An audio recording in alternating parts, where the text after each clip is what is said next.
Mr. Young, you're recognized. Thank you, Mr. Chairman. I thank all our panelists for a very interesting conversation today and for your appearance here today. Yeah. I represent Indiana's 9th Congressional District, and the communities throughout my 13-county district rely heavily in various ways on tax-exempt bonds. But the question, I think, for many of us policymakers here is, of course, the issue of unintended consequences, which has been brought up a number of times, sometimes called collateral consequences. I see that always as a potential consequence of acting in the federal sphere. You're going to have unintended consequences.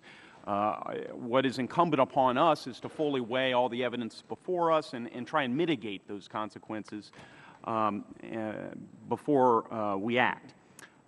We also tend to be risk averse here in Washington. So we'll hear a lot of qualifying language from my colleagues, perhaps occasionally from myself, about this could happen. We need to weigh things very heavily before acting. But at some point, there's a risk to not changing policies towards a more optimal public policy approach of tax-exempt bonds here, if one exists. So, you know, I come back to the theme that people really don't fear change so much as they fear loss. And if we can prove that adopting a new mechanism of funding these infrastructure projects and bonding out various projects is better, then it ought to be adopted.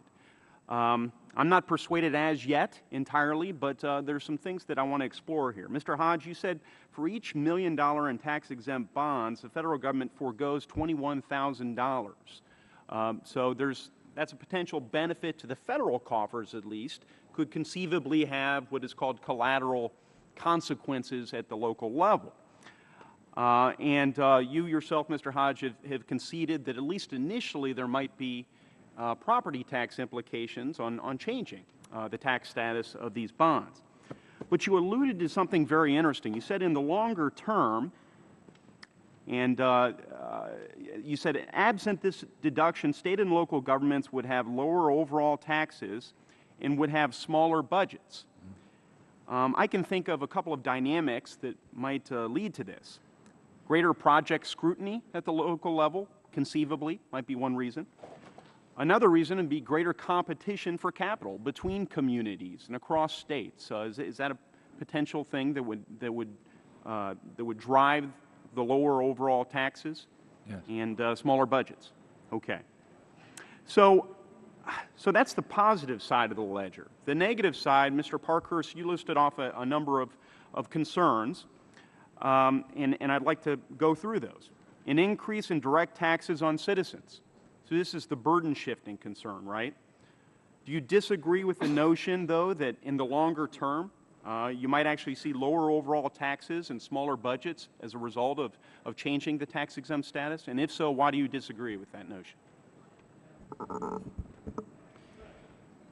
I think given the dynamics of the country's economics, conditions, regions, it's hard to give you a definitive answer on a hypothetical at that point right now. I would argue that what we can see happening or what we could perceive happening is just that point, is that shift in projects that either don't get done because the state and local officials make a rational decision that with limited dollars we can only do X and not Y, or if the decision is made that we must pursue a particular infrastructure project either because it's crisis-driven or the public has made a decision either through referenda or other by electing individuals that are making these decisions to increase their taxes. I think then that's the response that I'm looking at in the short term. But long term, at this point, I don't think I could give you a definitive answer to okay, well, there are various academic studies supporting this idea that there will be long-term benefits to changing the tax-exempt status. Doug Holtz-Eakin and Larry Lindsay, for example, have studies that the National Governors Association may consult to get further clarity on this. Mr. Hodge, got about 10 seconds left, I think. Do you have any thoughts about this?